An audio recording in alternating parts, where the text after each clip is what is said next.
This morning, we discussed the idea that the mind controls the heart, and that's just the way people are.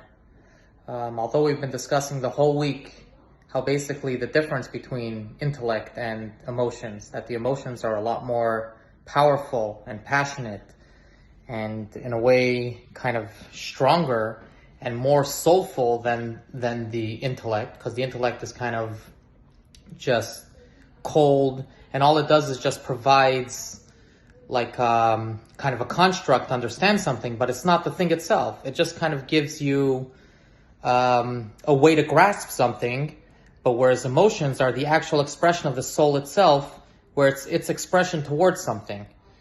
So the intellect seems to be a lot less powerful than the emotion, but we see practically in our lives that it's the intellect that controls the emotion, or at least gives birth to it, or at least, makes it either greater, smaller.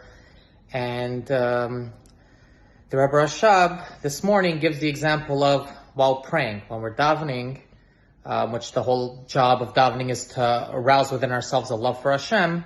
We first have to have an understanding of Hashem. And that's why the main part of davening, where we develop a love for Hashem, is in Shema, where we say, V'ahavta Hashem l'kecha, we will love Hashem, your God. And this comes after we already think about the pasuk of Shema Yisrael Hashem Elokeinu Hashem Echad, where we have an understanding and a contemplation, recognizing that Hashem is our God, and Hashem is the ultimate source of everything, and therefore we come to love Him.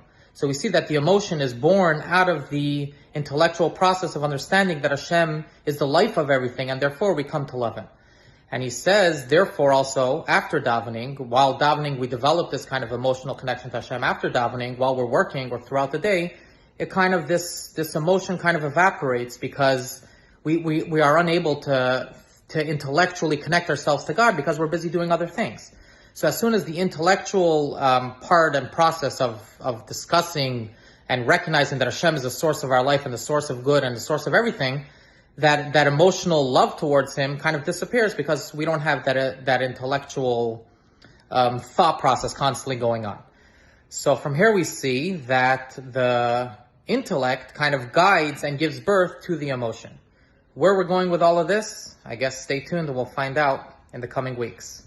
Have a good Shabbos and a good Yom Tov and Kabbalas HaTorah b'simcha b'pnimius, and keep learning Chassidus.